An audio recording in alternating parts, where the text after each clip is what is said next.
ఎందుకంటే assistant governor గారు ఎందుకు మన క్లబ్కి రావాలి? ఓకే, నెక్స్ట్ ఏంటి దేని గురించి అంటే గవర్నర్ గారు రావాలా లేదని రాకుండా మనం వదిలేయించారు? మ్యాండేటరీ అంటారా? మ్యాండేటరీ. సరే వచ్చాడు, వచ్చిన తర్వాత క్లబ్లోకి వచ్చిన తర్వాత క్లబ్ గురించి మాట్లాడాలా లేదంటే క్లబ్ లో పాలిటిక్స్ గురించి మాట్లాడాలా? Please silence please. రెండు మాట్లాడాలి. క్లబ్ పాలిటిక్స్ గురించి మాట్లాడాలా? ఇష్యూస్ మీ క్లబ్ లో పాలిటిక్స్ అదే నేను వస్తున్నా అని చెప్పేసి ఆయన వస్తాడు. అందుకు రాదు సార్. దేని గురించి వస్తాడు? రోటరీ యాక్టివిటీస్ చూడండి చెప్తున్నారు.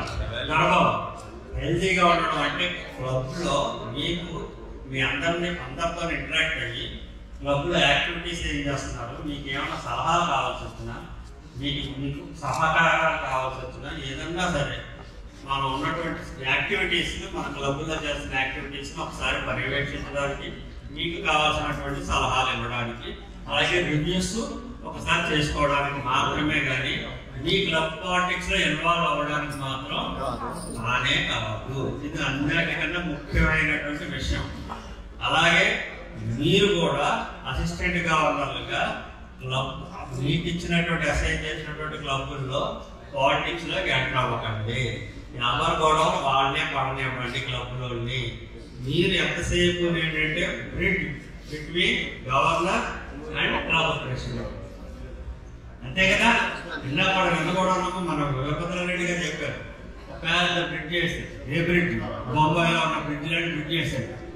ఏ మాత్రం తేడా వచ్చినా ఏదో చూసారు బాగా కంట్రీలో ఇటు నుంచి గ్రోత్ అవ్వకొని వెళ్ళిపోయి అటు నుంచి గ్రోత్ అవ్వకొని వచ్చేసి వీడు అటు సైడ్ వెళ్ళిపోతే వీడు అటు సైడ్ వచ్చేస్తారు, మధ్యలో కలవడం ఎక్కడ ప్లేస్ అలా ప్లానింగ్ సరిగ్గా లేకపోతే.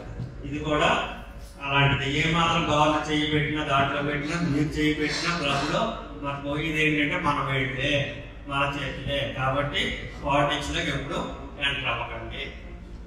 ఓకే, సరే గవర్నర్ వచ్చాడు. గవర్నర్ దాని పర్పస్ ఆఫ్ విజిట్ ఏంటి? ఇందాక అనుకున్నాం కొన్ని పాయింట్లు. పర్పస్ ఏంటి చెప్పండి ఎవరు తొందరగా.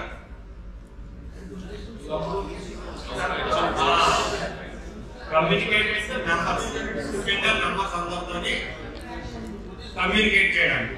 నెక్స్ట్ సర్వీస్ ప్రాజెక్ట్స్ యాక్టివిటీస్ ఒకసారి చూడడానికి. తర్వాత ఇంకా తప్పుదాలకు అటెండెన్స్, తర్వాత మోటివేట్ చేయడానికి. మనం ఎవరు మోటివేట్ చేస్తారు? ప్రెసిడెంట్ ని, సెక్రటరీని, క్లబ్ మెంబర్ని అందరినీ కూడా మోటివేట్ చేసి ఎవరు డౌట్స్ ఉంటే కూడా క్లారిఫై చేయడానికి మన గవర్నర్ ఆఫీసర్స్ ఉపయోగపడుతుంది. దానికి మీరు ఏం చేయాలండి అంటే గవర్నర్ వస్తారు, గవర్నర్ ప్రెసిడెంట్ ఫోన్ చేసేసి గవర్నర్ వచ్చేయండి మీరు అని గవర్నర్ అడుగుతారు. అయితే ప్రెసిడెంట్ ఎలాగో మాట్లాడారు కాబట్టి మధ్యలో మీరెందుకు మీరు అవసరమే వేరే ప్రెసిడెంట్ ఫోన్ చేసేచ్చు కదా. అలాంటివి కూడా జరుగుతుంటాయి. అసిస్టెంట్ గవర్నర్ ఫీల్ అయిపోతుంటాడు, నాకు చెప్పలేదంటారు. ఏంటి మనం ఫేస్ చేసాం కదా, తెలియదా? సెక్రటరీ చెప్తారు ఫేస్ చేశారో లేదో, ఎందుకంటే అటు చేసి వచ్చినాడు కాబట్టి. అవునా? సో అది దానికి ఏంటంటే మీరు మీతో క్లబ్ వాళ్ళు ఎంత క్లోజ్గా ప్రతి విషయాన్ని చర్చిస్తారో అన్నది ఎప్పుడు తెలుస్తుంది? మీరు ఫస్ట్ నుంచి అంటే ఇప్పటి నుంచి ఈ రోజు నుంచి కూడా మీరు ప్రెసిడెంట్ ఎంత ర్యాప్ పెంచుకుంటే కమ్యూనికేషన్ వాళ్ళతో టచ్ ఎన్నిసార్లు మీరు వాళ్ళతో మాట్లాడినా, ఇప్పుడు ప్రమేల కానీ లేదంటే నమ్మ లావణ్య కానీ వాళ్ళ క్లబ్ ప్రెసిడెంట్ అప్పుడే మాట్లాడడం జరుగుతుంది. మాట్లాడినప్పుడు వాళ్ళ క్లబ్ విషయాలు తెలిస్తే మనం దేంట్లో వెళ్ళగలం, దేంట్లో వెళ్ళకూడదు, దాని తాలూకు బ్యాక్గ్రౌండ్ ఏంటి అని ముందు తెలుసుకుని రేపు మనం వచ్చిన వాళ్ళ మన హీరో కూడా వాళ్ళతో మంచి ర్యాప్ మెయింటైన్ చేస్తే మిమ్మల్ని ప్రతి కార్యక్రమానికి వద్దన పిలుస్తారు. అది పిలవాలంటే ఈ 4 months మనం మీరు ప్రెసిడెంట్ ఎలక్ట్ మధ్యలో బ్రిడ్జ్ కింద ఈ కమ్యూనికేషన్ ని మీరు ఏం చేయాలి? మెయింటైన్ చేయాలి, డెవలప్ చేసుకోవాలి.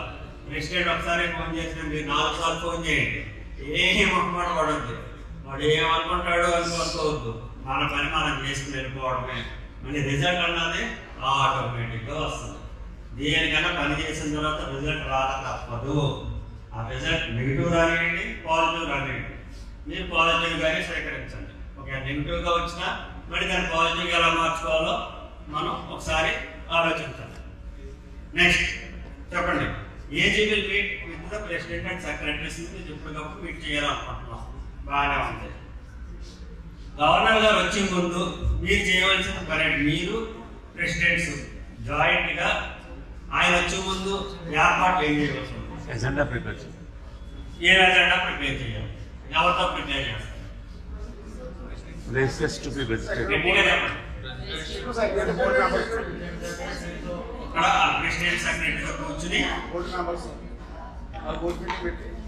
మీరేమనాలి, వెళ్ళి ప్రెసిడెంట్తో చెప్పి, బాబు మీరు గవర్నర్ గురించి పబ్లిసిటీ గురించి ఒకసారి అనుకుంటాం కదా, అనుకున్నప్పుడు మీ బోర్డు అంతా కలుస్తుంది కదా, ఆ రోజు నన్ను కూడా పిలవండి మీ బోర్డు మీటింగ్కి. పిలిచినప్పుడు మనం చర్చించుకుందాం, నా ఇన్పుట్స్ ఏమన్నా ఉంటే నేను ఇన్పుట్స్ ఇస్తున్నాను అని మీరు వాళ్ళని ప్రెసిడెంట్ని రిక్వెస్ట్ చేయాలి. అంటే కమెంట్ చేయలేము మనం, ఎందుకంటే వాళ్ళు పిలవచ్చు పిలవకపోవచ్చు, అందులో బోర్డు మీటింగ్ వాళ్ళ ఇష్టం. అందుకని ఏంటనమాట, కమ్యూనికేట్ చేసి వాళ్ళతో మీరు కూర్చుని ఏదైనా కరెక్ట్గా ప్రిపేర్ చేయాలి, అంతే కదా. సరే, ఏదైనా ప్రిపేర్ చేశారండి, ఏదైనా కరెక్ట్గా మీటింగ్ రాసేసుకుంటారు. గవర్నర్ వస్తాడు, గవర్నర్ వచ్చిన తర్వాత మన ఎజెండా ఫాలో అవుతామా, లేదంటే ఇంకా ప్రెసిడెంట్ అక్కడ తీసుకెళ్ళిపోతే అక్కడికి వెళ్ళిపోవడమేనా? ఫాలో అయ్యేలాగా ఎవరు చూడాలి?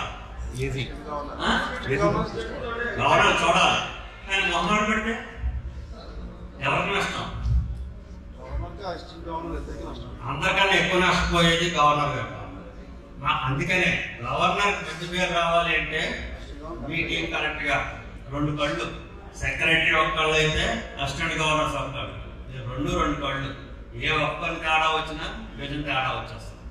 అలాగే ఇది కూడా ఆ ఎజెండా ప్రాపర్గా సిస్టమేటిక్గా ఒకసారి మీరు తీసుకుని వెళ్ళాలి.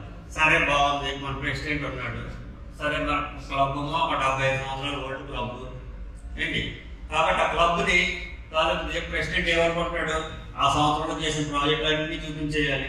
లేదంటే పాత సీనియర్స్ అంటారు అనమాట, మన పాత ప్రాజెక్టులు చూపించాలనుకుంటారు పాస్ట్ ప్రెసిడెంట్, ఆ ప్రాజెక్టులు అన్నీ చూపించేద్దాం అనేసి ఉదయం నుంచి రాత్రి వరకు మనోడిని బోధన కొట్టేసి గవర్నర్ తిప్పేయనా? ఏం చేయాలి?